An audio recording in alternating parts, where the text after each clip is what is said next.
Muito bem, estamos ao vivo.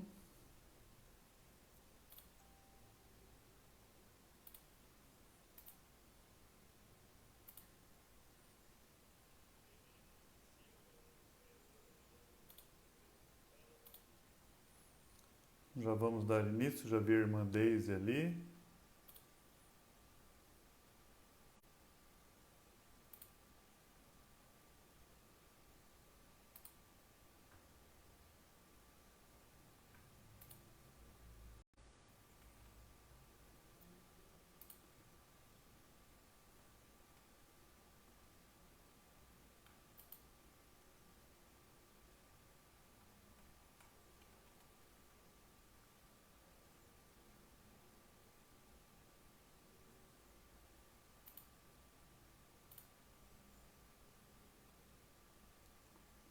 Mais um pouquinho. A gente está só organizando aqui.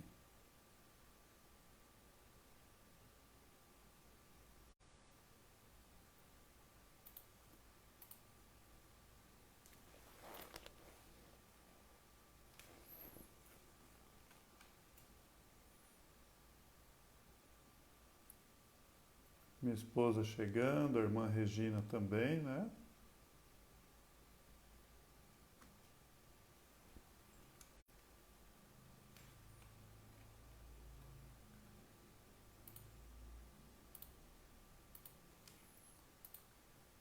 Esperar o pessoal chegando.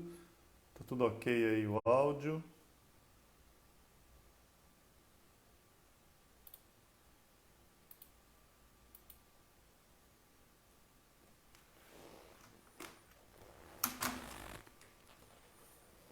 Só mais um pouquinho que eu não estou conseguindo.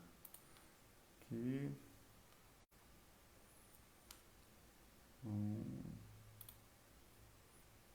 Já viu o Sandro? Boa noite, Sandro. Falcão.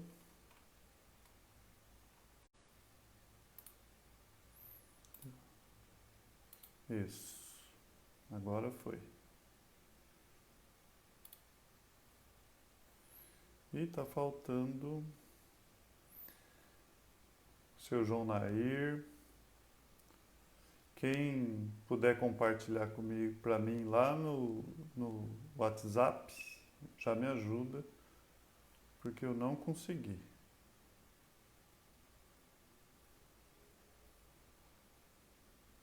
O resto acho que está resolvido. Deixa eu ver aqui agora.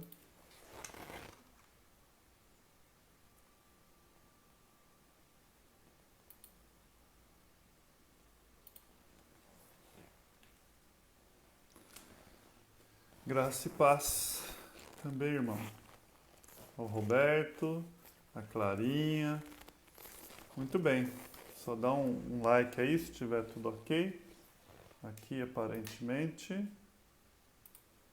está tudo ok. Muito frio. Estou me organizando aqui. Deixa eu tirar o volume do celular que ele pode me atrapalhar. Isso. Vou desligar isso aqui também.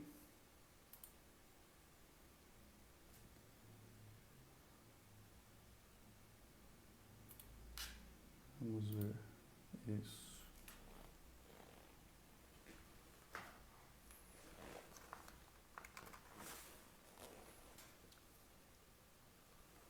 Aparentemente tudo ok.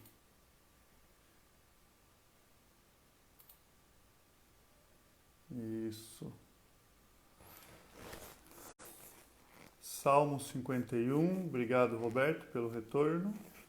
Já temos um número aí, né? Pessoal se achegando. E nós vamos falar um pouco sobre esse assunto essa noite. Acho que lá no YouTube também tá tudo certo. Deixa eu... tá tudo certo. Aqui. Tá ok.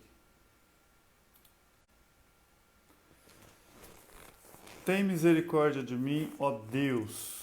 Estou vendo a Jússi também ali, vimos eles esse final de semana. Eu estou aqui, ó, agasalhado, vontade de ficar com a mão no bolso, com luva, sinto muito frio nas mãos. Mas estamos nós aí. Hoje é dia de orarmos, de agradecermos, de pedirmos. Temos muito que agradecer a Deus.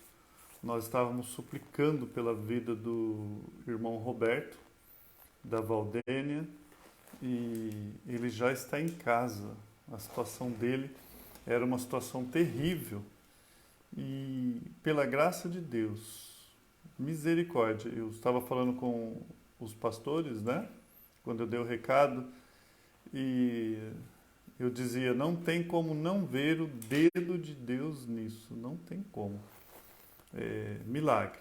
Então, assim, agora ele está em recuperação, está lá com a esposa, os filhos, já está em casa. Assim, misericórdia de Deus. A situação que ele estava, entubado, não acordava, pronto para fazer cirurgia, e Deus, assim, de uma forma maravilhosa, trouxe nosso irmão Roberto de volta. Logo, logo ele está aí aparecendo nas lives também, que ele faz parte lá da equipe de louvor. Que bom, Deus é misericordioso. Tem misericórdia de mim, ó Deus, parte 1, porque é um assunto meio grande esse tema. E eu quero trazer para os meus amados aquilo que eu consegui compartilhar às terças-feiras, mas não sem antes nós estarmos orando. Vamos agradecer ao nosso Deus essa noite. Pai bendito, obrigado, papai. Obrigado por essa terça-feira, te bendizemos, te louvamos. Ó Deus, quem somos nós? Não somos merecedores, mas pela sua graça o Senhor tem nos dado. Obrigado, Senhor, porque o Senhor respondeu às nossas orações. O Senhor sabia e sabe o desejo do coração de cada um. Ó Pai, não a nós, mas ao seu nome seja dado toda a glória. Ó Deus bendito, o poder não está em quem ora, mas em quem responde às orações, está em Ti. Obrigado, Senhor, pela vida do Roberto, por Senhor ter tirado ele dessa situação. Ó Deus, obrigado, porque o Senhor amparou a sua família. O Senhor tem cuidado de nós, ó Deus. Te agradecemos essa noite. Peço por aqueles, peço pelo Ismark também, que está com Covid, a Dayana. Ó Pai, o Senhor possa ser com esse casal, que já está em recuperação, está em casa, tratando. Ser com eles também, com toda a sua família. Ó Deus, por aqueles que estão enfermos, aqueles que estão no hospital nesse momento, a qual estão sendo movidos por máquinas, ó Deus, precisando do ar. É o Senhor quem nos dá o ar para respirar, todos nós. É o Senhor quem nos deu esse corpo. Por isso a Ti eu suplico, ó Pai. Ó Deus bendito, fale conosco essa noite. Agradeço por cada vida que está assistindo. Peço, Senhor, pelo pessoal da clínica, lá do Falcão, em Bebedouro, o pessoal que faz hemodiálise todos os dias, ou alguns dias, ser com eles lá também. Ser conosco agora, nesse momento, papai. Em nome do seu Filho Jesus, amém e amém.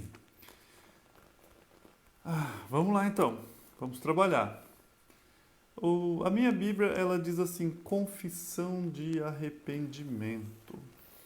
Nós queremos ter uma vida íntegra com o nosso Deus. A palavra de Deus fala que Ele sonda o nosso coração, Ele sonda meu coração nesse exato momento. Spurgeon, quando pregava um certo relato de um dos livros dele, uma das anotações dele, ele disse que ele conseguia ver 4 ou 5 coisas ao mesmo tempo, né? Ele estava de olho no texto, pensando no que ia falar, no que ele tinha dito, na pessoa que estava se mexendo, e ao mesmo tempo orando, falando com Deus. Ele narra mais ou menos a dinâmica de quando ele estava pregando para milhares ali. E esses somos nós. Esses somos nós. Nós queremos ter essa liberdade com Deus. E muitas vezes a gente está pensando em tantas coisas ao mesmo tempo, e como Spurgeon, né? E Deus sondava o coração de Spurgeon, como sonda o meu, como sonda o seu nesse exato momento. É a esse Deus que nós levamos as nossas orações. Não basta sinceridade, nós podemos estar sinceramente errados. Uma criança, o pedido dela, muitas vezes, para algo que você sabe que não é correto para ela, é sincero. Às vezes você precisa levar ela na farmácia para tomar uma injeção e ela vai pegar a mãozinha dela lá e vai falar, por favor, né? Ela é extremamente sincera, ela quebra o seu coração. Mas essa sinceridade não quer dizer que vai mudar o fato de você ir lá levar ela na farmácia. Então, não basta ser sincero. A sinceridade, ela não garante que Deus vai ceder a nós. Nós devemos ser sinceros e verdadeiramente apontando a nossa sinceridade para aquilo que é verdadeiro. Ser sincero é nada mais mostrar o que é real, o que está no nosso coração. Ao contrário disso, é hipocrisia. Hipocrisia. Nós queremos isso. O verdadeiro cristão, ele almeja isso. Ele quer ter essa paz no coração. Normalmente ele fala com Deus várias vezes por dia. Isso não significa que ele vai numa casa de oração, num cantinho lá, ou coisa desse jeito. Significa que a vida dele é constante em oração. Ele está o tempo todo falando com Deus, porque ele depende de Deus o tempo todo. E o contexto desse salmo, que nós já vamos ler, Salmo 51, Davi foi a questão lá em 2 Samuel, no segundo livro de Samuel. Davi, ele se apaixona por Batseba, uma história tão conhecida. Essa mulher, ela era esposa de um dos seus oficiais. Então ele se apaixona por essa mulher, mostra que ele tinha uma fraqueza, né, por mulheres, e isso aconteceu com ele, e ele cedeu.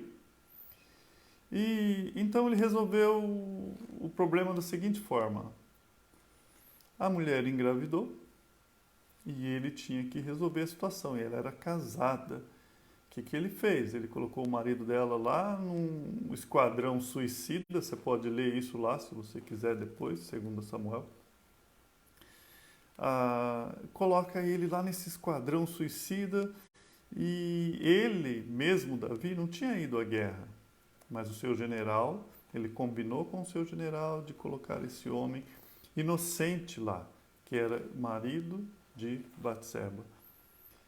E ele faz. No meio dessa batalha, Urias foi morto. Esse é Davi. Então, Davi, agora, o que ele faz? Com certeza fez lá um sepultamento com honras, que era feito aos soldados, e ele quietinho, né? E casou com essa mulher, porque agora ela era viúva, com a esposa grávida. Isso tudo está lá no capítulo 11 de 2 Samuel. Bom, imediatamente Davi quebrou alguns mandamentos, e ele conhecia os mandamentos. De imediato nós vemos 4. Ele cobiçou. Ele não deveria estar cobiçando a mulher do próximo. Ele roubou. Ele roubou a mulher do próximo. Um pouco mais nós vamos ver. Adulterou e matou. Cobiçou, roubou, adulterou e matou.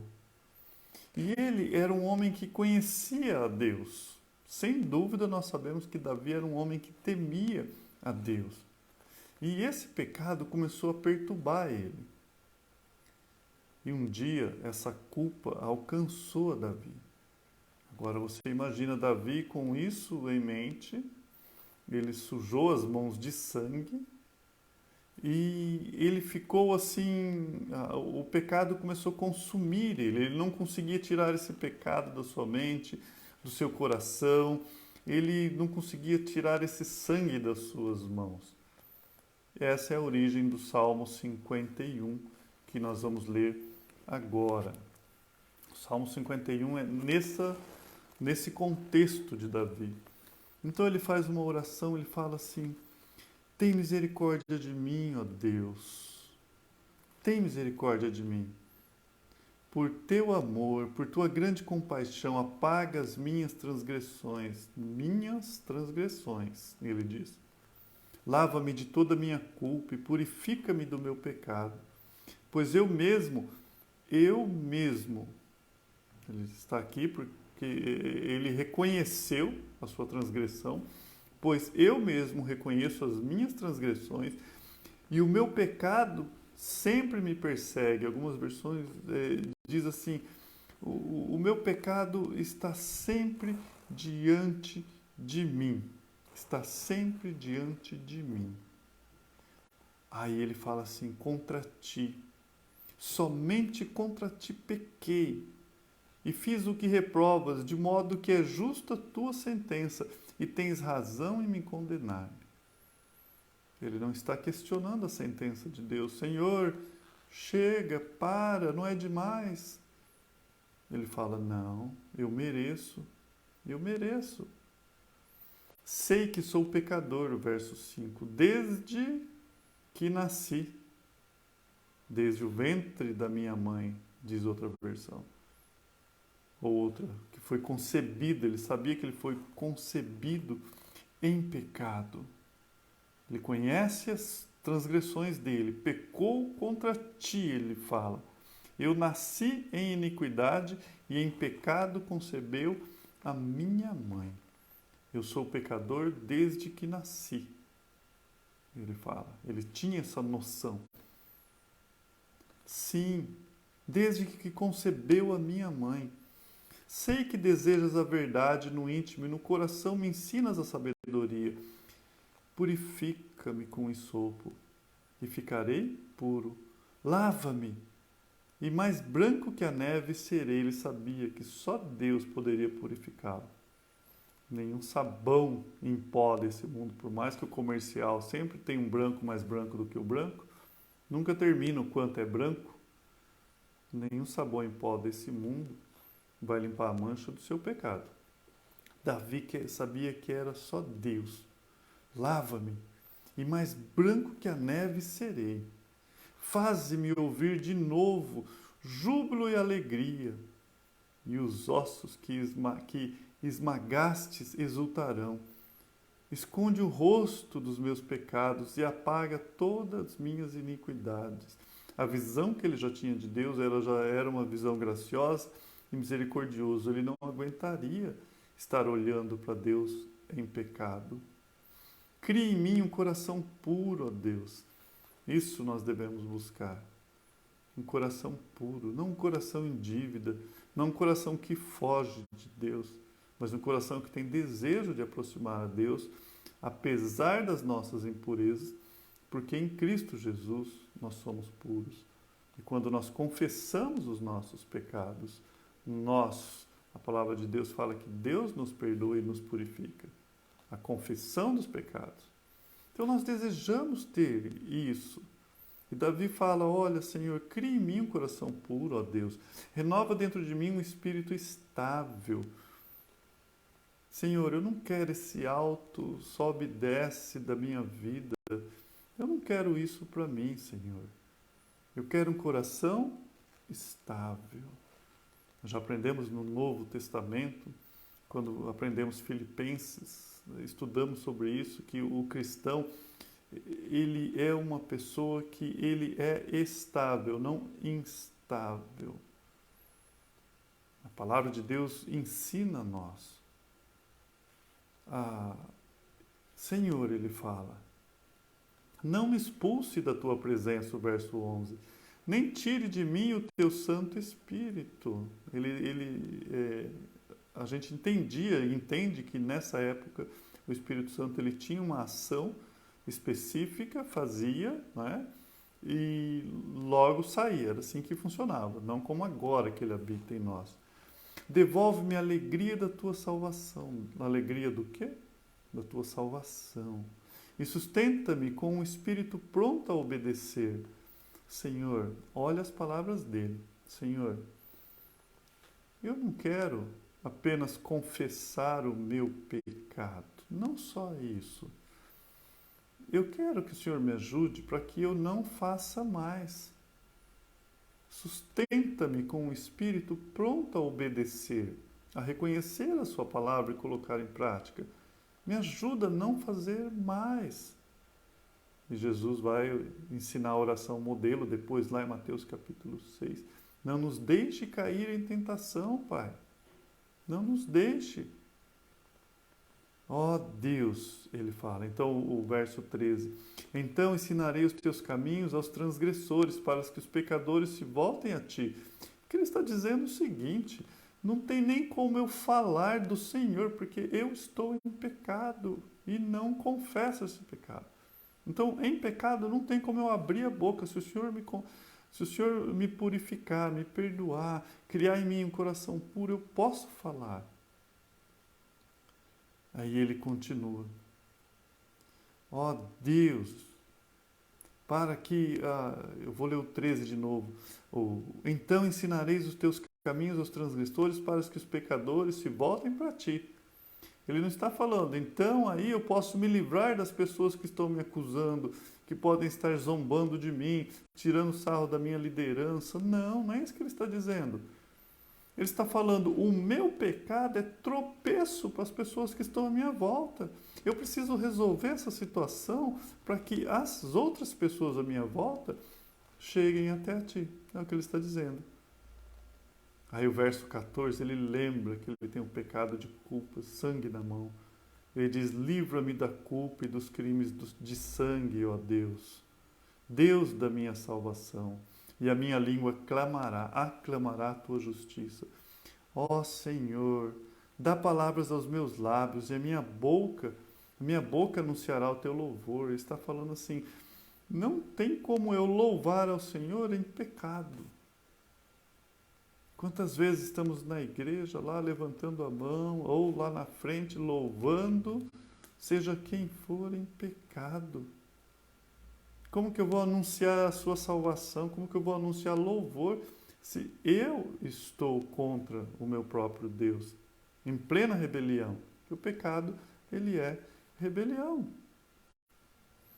No 16, não te deleitas em sacrifícios, nem te agradas em holocausto, se não eu os traria. Davi está falando, não resolve simplesmente eu chegar lá e fazer um ritual, Senhor. Isso não vai resolver. Eu preciso confessar, eu preciso falar para o Senhor o que eu fiz. Colocar isso para fora. E simplesmente ir lá não vai resolver sacrifícios. Por quê? Ele fala. Vou ler de novo para dar sentido. Não te deleitas em sacrifício, nem te agradas em holocausto, senão eu o traria. Fala, isso não vai resolver. Os sacrifícios que te agradam, ou o sacrifício que agrada a Deus, é o quê? Um espírito quebrantado. Ele fala, não adianta eu vir aqui sacrificar o cordeirinho se tiver um espírito altivo, porque eu sei, eu conheço o Senhor, e eu sei que o que te agrada é um espírito quebrantado. Não te deleitas em sacrifícios, nem te agrada em holocaustos, senão eu te traria. Os sacrifícios que agradam a Deus é um espírito quebrantado, um coração quebrantado e contrito. Ó Deus, não desprezarás. Ele fala, esse sacrifício o Senhor não despreza. Essa é a verdadeira sinceridade, não há hipocrisia. Abrir o coração. Eu sei, Senhor, hoje seria o nosso sacrifício, entre aspas, seria ir lá no culto, cantar, senta, canta, levanta, ora, aprende, prega e vai embora. A gente às vezes trata isso como sacrifício. Davi está falando, Senhor, não adianta eu fazer tudo isso, não adianta, se eu não me quebrar diante de ti. E aí o verso 18 ele fala assim: por tua boa vontade faz Sião prosperar, ergue os muros de Jerusalém, então te agradarás dos sacrifícios sinceros, das ofertas queimadas e do holocaustos, e novilhos serão oferecidos sobre o seu altar. Lembra no Novo Testamento, Jesus falando, olha, se ao trazer seu sacrifício você vê que você tem algo contra o seu irmão, volta lá, conserta, depois você vem pôr o seu sacrifício. Entende? Não é um método. É interessante, tem que haver um arrependimento, um reconhecimento antes. E isso é Deus trabalhando na nossa vida. E assim Davi nesse contexto, ele faz alusão a esse salmo que nós acabamos de ler. O pecado havia sujado Davi e muito, muito. As mãos estavam sujas de sangue. E ele pede para Deus para que Deus o purifique. A culpa o faz adoecer fisicamente e ele pede que fosse curado. O pecado dele, a iniquidade dele quebra a alegria que ele tinha com Deus. Não tem alegria. Enquanto eu não confessar o meu pecado, Senhor, me restitui aquela alegria que eu tinha contigo. Ele pediu que essas coisas fossem restauradas. Ele sabia que ele tinha cometido um ato direto contra Deus e ele pediu misericórdia. Por isso que o Salmo começa dizendo: tem misericórdia de mim, ó Deus. Por que eu coloquei o título o tema dessa mensagem, isso? Por quê? Confissão começa você já sabendo aonde você está, qual é a sua posição, e você já vai chegando desse jeitinho: Senhor, tenha misericórdia. É esse sentimento que é de contrição e confissão. Você sabe que errou e você chega diante de Deus. E quais os resultados se você continua encobrindo esse pecado? Porque hoje nós enfrentamos os mesmos problemas que Davi enfrentou. E muitas vezes nós estamos encobrindo o pecado e por tempos, talvez por um ano, uma gravidez inteira, como ele o fez. Todos nós já lutamos, ou estamos lutando, ou vamos lutar essa batalha. Mas a palavra de Deus, ela deixa bem claro o tempo todo que nós devemos confessar. Provérbios 28:13 diz assim: o que encobre as suas transgressões jamais prosperará. Aqui não está falando de bens materiais, não. Aqui está falando em todo sentido espiritual. É a questão do Salmo 1 lá.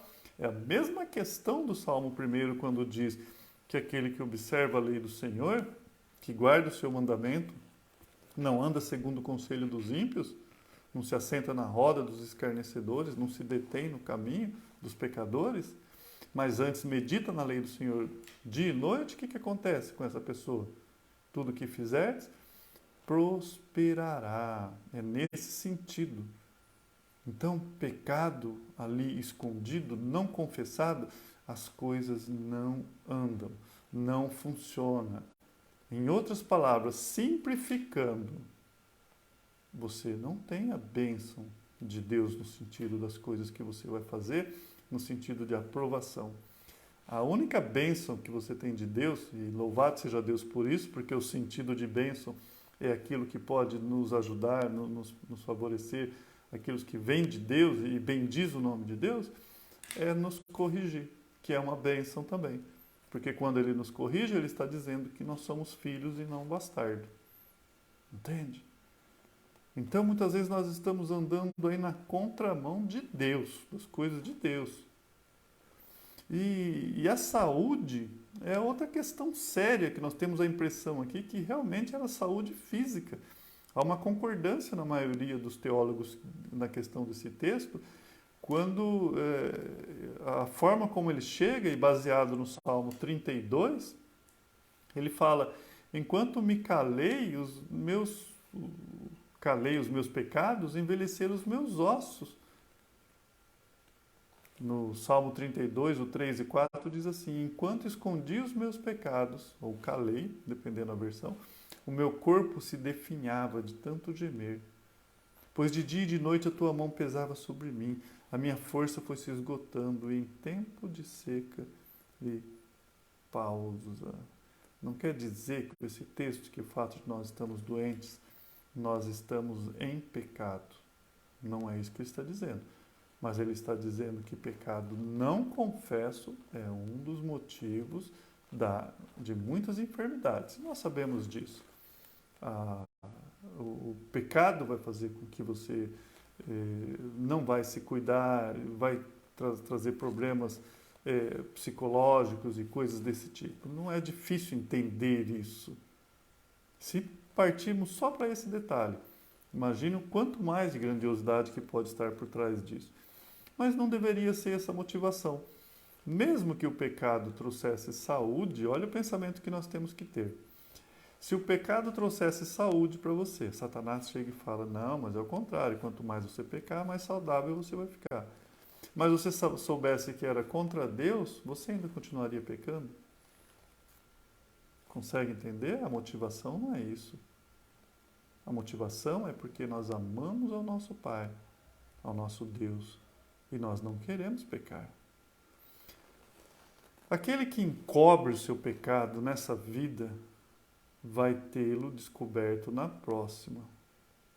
Aquele que confessa a Deus nessa vida jamais verá seus pecados expostos no porvir. Resolvido aqui. Vai vir o dia do juízo, nós sabemos disso. O próprio Jesus Cristo, lá em Lucas 12, verso 2 e 3, ele fala assim: não há nada escondido que não venha a ser descoberto. Ele não está falando, não há nada confessado que nós vamos falar novamente. Ele está falando coisas que escondemos.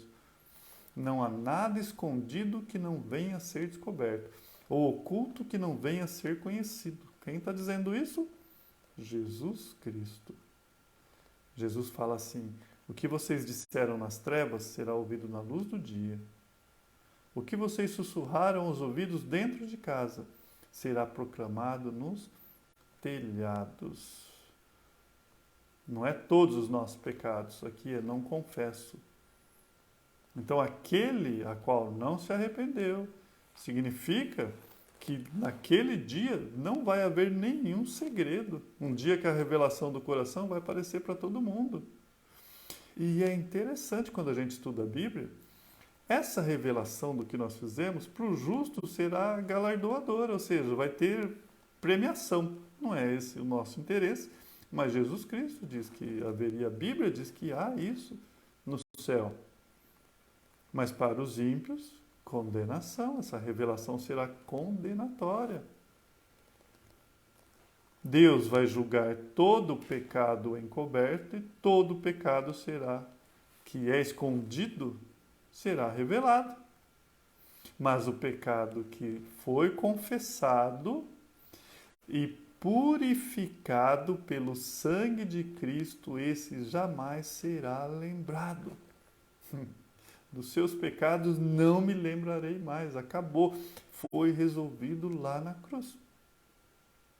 Esse é o nosso Senhor Jesus Cristo. Essa é a obra magnífica do nosso Deus que nos liberta. Então, se nós tememos a Deus, se nós temos ao Espírito Santo, há um incômodo. Nós queremos confessar. Nós não queremos carregar isso. Nós temos a promessa de que quando nós chegarmos do céu, Deus não vai mostrar os nossos pecados, porque são confessos e são pagos lá na cruz.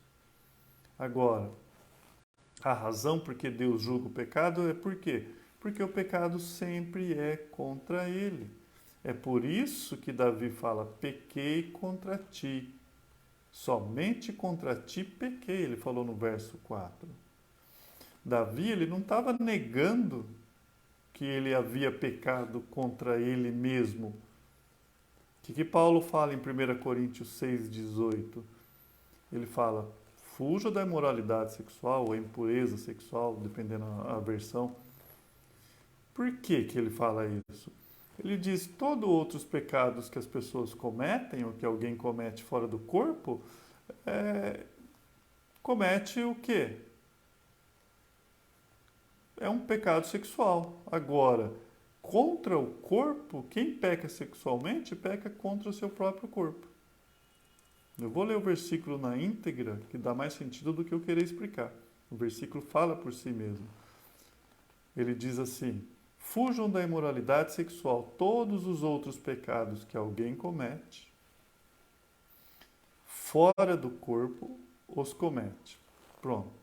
Todo pecado. Olha, ele está fazendo distinção de pecado. Mas quem peca sexualmente, peca contra o seu próprio corpo, contra você mesmo. Primeiro pecado de Davi, contra ele mesmo. Ele não estava negando isso. Ele não negava que o seu pecado também era contra Batseba e Urias, de jeito nenhum. Ele não negava que o seu pecado era contra toda a nação de Israel, que ele deveria ter ido na batalha e estava lá olhando a mulher do próximo. Mas ele reconhecia, a maturidade faz isso, que primeiramente todo pecado é contra Deus e naturalmente contra o próximo. A confissão de pecado não é apenas a gente admitir que cometeu algo, que errou. A confissão de pecado é você admitir que você afrontou a Deus, que é contra Deus. Senhor, pequei contra ti. Quem disse para você não ferir um dos pequeninos, escandalizar um dos pequeninos? Deus. Então você feriu um dos pequeninos. Imediatamente você está ferindo a Deus, que disse para você não fazer isso. Então esse é um aspecto da confissão, é concordar com Deus que a gente é culpado, que nós somos culpados. E quando você estuda essa palavrinha, confessar, homologel, que é no grego, significa dizer a mesma coisa, está concordando. Então, olha que interessante essa palavra confessar.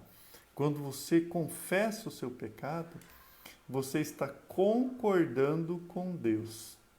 Você está dizendo: sim, Senhor, o Senhor tem razão. Está falando a mesma coisa que Deus. Você não está negando, você não está endossando, você não está colocando mas, se, porém, entretanto. Não, o confessar é exatamente você olhar aquilo que Deus disse, encaixar e dizer a mesma coisa. O que Deus disse é o que você está dizendo. Você chega e fala: Senhor, eu concordo que sou pecador. Você concorda com ele que você vê o pecado como ele vê. Senhor, eu pequei contra ti e eu reconheço, eu concordo com a sua avaliação contra a minha pessoa. A confissão não é apenas dizer sim, foi eu que fiz. A verdadeira confissão, ela inclui arrependimento.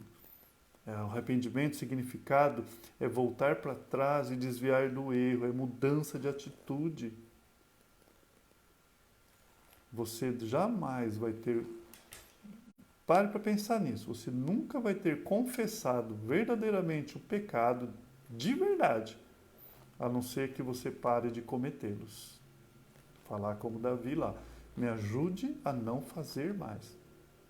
Isso é verdadeira confissão, isso é verdadeiro arrependimento, mudança de atitude.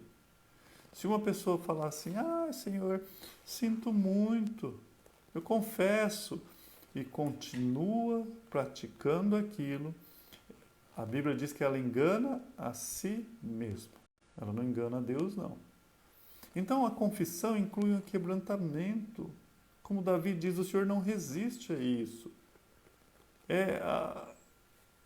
é um quebrantamento além de um assentimento verbal, apenas de falar. Um quebrantamento que muda o seu comportamento.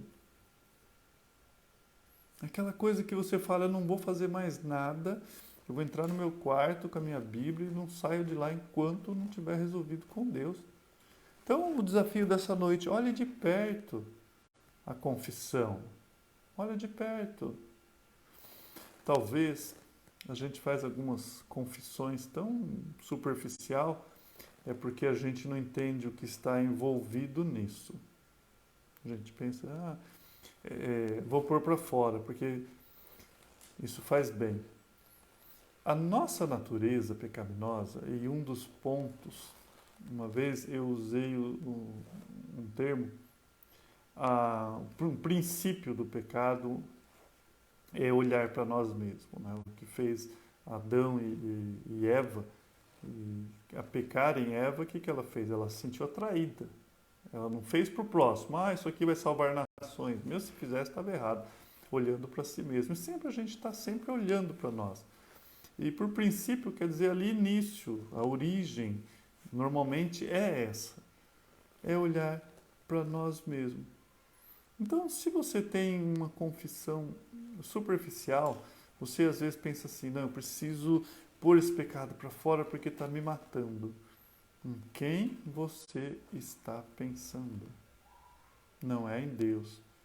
Está pensando em você mesmo. Não. Eu preciso pôr isso para fora. Eu preciso chegar diante de Deus. Confesso. Ó Deus. Porque eu não consigo andar nessa vida sabendo que eu estou te afrontando. Que eu estou fazendo algo que o Senhor não aprova. Que eu estou desagradando ao meu Pai. É isso.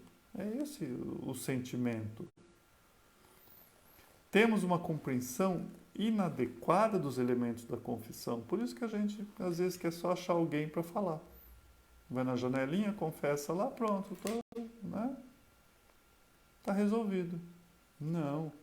E a semana que vem a gente vai ver um pouco mais. Eu não quis prolongar, porque uma olhada mais de perto nesse Salmo 51, vai mostrar para a gente que a verdadeira confissão, olhando para a perspectiva de Davi, vai nos dar uma perspectiva correta do pecado, de Deus e de nós mesmos, do eu, de mim mesmo. Uma perspectiva correta. Queremos ter maturidade espiritual? Estamos falando há várias semanas sobre maturidade espiritual. Há um empecilho na sua frente. Há um empecilho. E às vezes você pode estar pensando em coisas pequenas. Lá em Cantares ou Cântares, depende da forma que você quer ler, há um contexto em que ele fala cuidado com as raposinhas. Por quê? Elas são lindas. O perigo delas é isso. E elas derrubam a flor da vide. Opa, o que tem? A flor é aquela que produziria fruto. Então, coisas grandes, às vezes a gente vê e se desvia. Às vezes, coisas pequenas é tropeço para a produção de fruto. Está derrubando na florzinha. Ali iria haver um fruto. Mas, se não houver flor, não vai haver fruto. Vamos orar? Pai, obrigado por essa semana, por essa terça-feira, pelas respostas de oração. Obrigado, Senhor, pelo seu cuidado para com as nossas vidas, por cada texto lido e aprendido, mais essa semana. Nos ajude, ó Pai, ter um coração contrito, quebrantado, confessar os nossos pecados diante de Ti, em arrependimento e fé no nosso Senhor Jesus Cristo, que morreu por nós, que verteu o seu sangue na cruz e que esse sangue é poderoso para nos purificar. Nos ajude a compreender isso, ó Pai, dia após dia, para que as nossas vidas, no tempo que se chama hoje, não sabemos quantos dias de vida nós temos aqui, mas Deus, ensina-nos a contar os nossos dias e usá-los para a glória do seu santo nome. Te agradeço por cada vida que está assistindo e há de assistir. E agradecemos novamente pela vida do Roberto. Em nome de seu Filho Jesus, amém e amém. Louvado seja Deus por mais essa porção. Que o Senhor seja conosco essa semana. Deixa eu já interromper aqui o YouTube. Amém?